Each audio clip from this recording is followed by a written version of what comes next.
ọjọ́ bí ọjọ́ ńlá ẹni bá ti ṣe ńlá àrẹ̀mú ọlọ́pàá èèyàn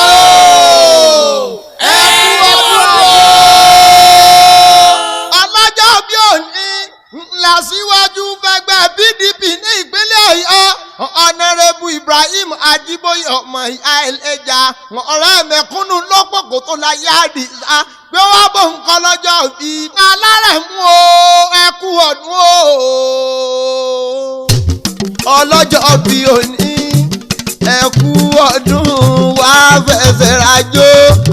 ọpẹ́ fọlọ́run tó dá ọ sáyé.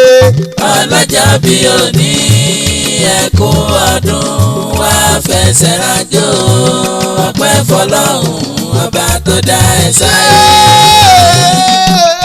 Olódùmarè ọba aládùúgbò fún lórí bàbá wa Alhaji Abdulrasheed Adébísí Àrẹ̀mú ọlọ́pọ̀ èèyàn ẹkú ọdún o. ẹkú yẹ̀dún ẹsọdún èyí ẹsẹ̀ tẹ̀mí sí nínú owó nínú ọlá àtàkù tí í ṣe baálẹ̀ ọ̀rọ̀ orí ajẹ́kẹ̀ ẹ̀gbọ́n bíi olúgbogbo ti igbó orí ajẹ́kẹ̀ ẹ̀gbọ́n bíi olúgbogbo ti igbó orí ajẹ́kẹ̀ ẹ̀dàgbà nílé ayé tẹ̀ wá bí àgbà kan tí wọ́n gbó títí tí wọ́n sọ ọmọ òun márùn ọmọ òun jẹ ọjẹ́ lọ́rùn wọn ó dókínì kò sí bẹ́ẹ̀ ṣe gbé ilé ayé tó ẹ̀ ní fọwọ́ yín méjèèjì pọ̀mọ̀ sí ẹ̀ ní tààkà ẹ̀ tó rí owó náà Àrẹ̀mú gbéra lẹ̀ òdìdé ọjọ́ ìní gangan lọ́jọ́ bí ẹ̀yìn aṣíwájú fún ẹgbẹ́ PDP ní ìpínlẹ̀ Ọ̀yọ́ àpátápàrà àti parẹ́ lájúbà ìpín kaka ẹ̀bìtì kaka ẹ̀bìtì tí ọba lójú ò lè pàgbé ikú ò ní pa ọ́ bàbá mi Adédùbú gbà yí ikú ò ní pa yín ẹ̀kú ọdún o ẹ̀kú yèdùn lọ́lá Elédùmarè ọba ẹ̀gbọ́ nílé ayé ọkọ̀ Mùsílíù Ọlọ́run tó yin ọkọ̀ títí láyọ̀ ọkọ̀ Haúsá tí ikú ò ní pa ọ́ lọ́lá Elédùmarè ọba ẹsẹ̀ mi bàbá mi ọ̀nàrẹ́bù Ibrahim Ajíbóyè ọmọ ìyá ẹlẹ́jà aláàánú mẹ̀kúnnù ní Adékílékún rẹ́pù wa tó bọ̀ lọ́nà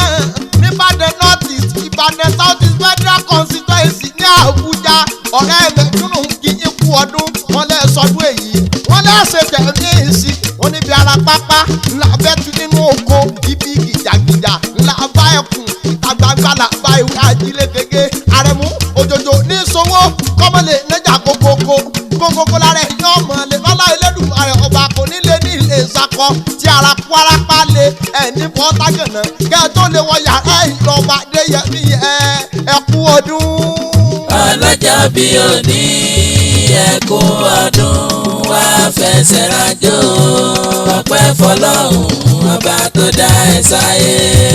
Àrẹ̀mú máa gbọ́ o Ìbàdàn nílé bàbá rẹ̀ ẹ̀yin lọ́ọ́ máa jòrò sùn ọmọ àfikàrà ń fọ́rí mu Ìbàdàn ló òjò ìlú Àjàyí ìlú Ògúnmọ́lá olódògbò kẹrìrì lójú ogun Ìbàdàn ebàdàn sọ̀rọ̀ àìrànì lọ sójú ogun ìjàgboro níjà gbogbo Ìbàdàn ọmọ àgbọ̀ sásá mọ́mọ́ sáníyí ẹ̀yin lọ́ọ́ máa gbọ́ yáyà mọ́mọ́ yà nílé bàbá tó gbé bí ọlọ́mọ ẹ̀yin lọ́ọ́ máa tákànlù kan lóde ìbẹ̀rẹ̀ ilẹ̀ bàbá mi ọlọ́fọ̀ àmọ́jọ ni ọmọ àbísùjókọ ìjà katarakìtì ńlò òtọ̀fà ìyẹ̀rú ọlọ́fà lọ́lọ́fà lálọ́mí ọlọ́mọ gbẹngbẹlẹ́kú lára àlùkù dá ọmọ ọba láti gun nínà láti gun láàfin ìsàlẹ̀ ọ̀fà bẹ́ẹ̀ bá fún mi lómi ọbẹ̀ lọ́fà ẹ dákun ẹ fún mi lómi abẹ́ omi abẹ́ jù tómi ọbẹ̀ lọ àjọfà nínú àwọn ọ̀fà ìwọ ọ̀fà èmi ọ̀fà èyí lọ́ máa kẹ́rù nímọ̀ bí òkú ọ̀pẹ àmọ́ kọ́kọ́ nímọ̀ bí agbẹ̀kẹ́kọ̀ ẹ̀kú ọdún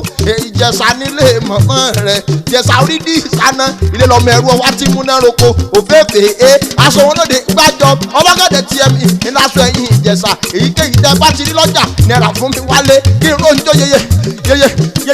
egúrú mọ níye Ìjẹ̀ṣà òṣèré òǹdẹ̀ òbí ọmọ alẹ́ ní àná ẹ̀ka nìyí mo lè jàgbé àṣẹṣà kí n mọ́ gbòbí tó gbógbá káká Àrẹ̀mú o ọmọ ogun làlú nìyí nílé màmá rẹ mo fẹ́ gbòbí ọwọ́ ẹ̀yìn ọmọ ẹranko tí gbani tí gbàgbá ẹni ẹkú ọdún Àrẹ̀mú Adébísí o ọmọ àkókò mà lókè èyí lọ́mọ kóyin fẹ́ epo bọ́nu nílé bàbá tó gbé bí ọlọ́mọ ọmọ ògún òkè pátádù kú ọmọ aṣẹ́rú lórí ẹrú bẹ́rù bá kú ara mi nílé bàbá tó gé bí ọlọ́mọ ọmọ olókè kan òkè kan ẹrú ọ̀gbọ́dọ̀ gùn ọmọ nígun lé bá tó gé bí ọlọ́mọ àrẹ̀mú adébísí ọmọ ọba adéyẹmí ẹkú ọdún